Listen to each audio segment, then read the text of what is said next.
Un signal fort pour l'avenir de l'université guinéenne. 300 enseignants-chercheurs titulaires de doctorat intègrent officiellement le système universitaire national. Une nouvelle vague de compétences pour renforcer la formation, la recherche et l'innovation. La cérémonie officielle d'accueil s'est tenue à l'université Gamal Abdel Nasser de Conakry sous l'autorité du Premier ministre, entouré de la ministre de l'Enseignement supérieur et de la Recherche scientifique et du ministre de la Fonction publique. Un recrutement ouvert à l'international dans 49 Guinéens qui répond à un besoin bien précis. Notre système universitaire connaît une croissance rapide des effectifs étudiants, une montée en puissance des cycles master et doctorat, une pression accrue sur les enseignants de rang magistral, une exigence internationale croissante en matière de qualité scientifique. Pendant longtemps, nous avons fonctionné avec moins de 10% d'enseignants de rang magistral, un encadrement doctoral insuffisant, une faible capacité à mobiliser des financements compétitifs.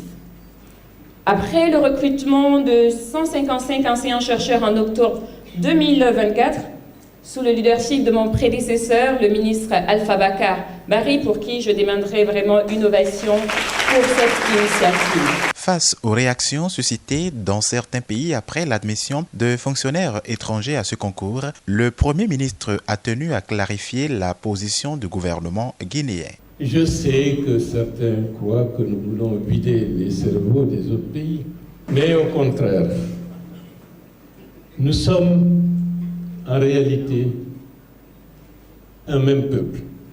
Nous ne pouvons pas nous développer de manière isolée.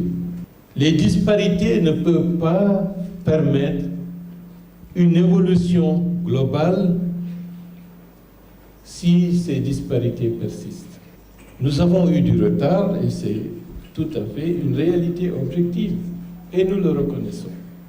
Nous devons œuvrer à remettre le niveau global de nos enfants, de nos étudiants à un tel niveau pour qu'ils puissent être en mesure d'avoir le même niveau que leurs autres camarades des pays africains limitrophes. Et lorsqu'on atteindra cet équilibre, il va de soi qu'un nouveau environnement va émerger au niveau de nos universités, au niveau de nos centres de recherche, qui nous amènera à ce moment-là à se dire mais pourquoi compartimenter nos universités, nos centres de recherche? Pourquoi ne pas mettre en réseau ces universités? Pourquoi ne pas faire en sorte d'avoir de plus en plus des centres de recherche spécialisés, indépendamment des frontières d'un pays? Et c'est cela qui va nous permettre de renforcer notre volonté de construire cette intégration par le développement du capital humain de manière générale. Ce qui est en train d'être fait, c'est une contribution pour l'ensemble de l'Afrique de l'Ouest. Aujourd'hui, est-ce que nous ne pouvons pas, de plus en plus, faire abstraction de la nationalité entre pays africains pour, disons, utiliser la matière grise partout où elle pourra être utile? Je pense qu'on finira par y arriver. Ce programme de renforcement du personnel académique n'en est pas à sa première étape. En octobre 2024, 153 enseignants-chercheurs de diverses nationalités avaient déjà été recrutés dans le cadre de la première cohorte. Une expérience jugée concluante. L'évaluation de leurs prestations a donné des résultats satisfaisants. L'évaluation de la première cohorte d'octobre 2024 montre un score moyen de performance proche de 78%. Plus de 54% d'enseignants classés satisfaisants ou excellents. Un volume d'heures d'enseignement réalisé largement supérieur aux obligations statutaires. 487 cours dispensés sur l'année universitaire. Une implication réelle dans la continuité pédagogique.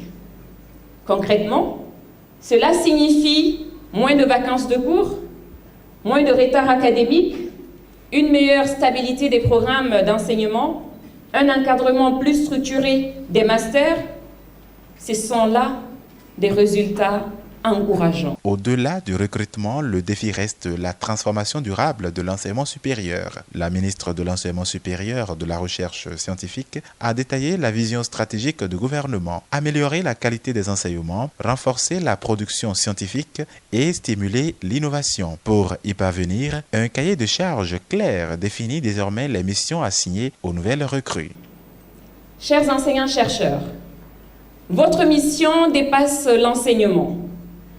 Vous êtes recrutés pour transformer la qualité des maquettes, la rigueur méthodologique, l'encadrement doctoral, la culture de publication, la capacité de montage de projets et le transfert de compétences.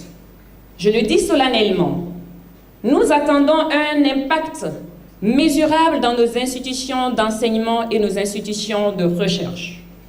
Aujourd'hui, nous avons de nouvelles exigences au ministère de l'Enseignement supérieur et de la Recherche scientifique.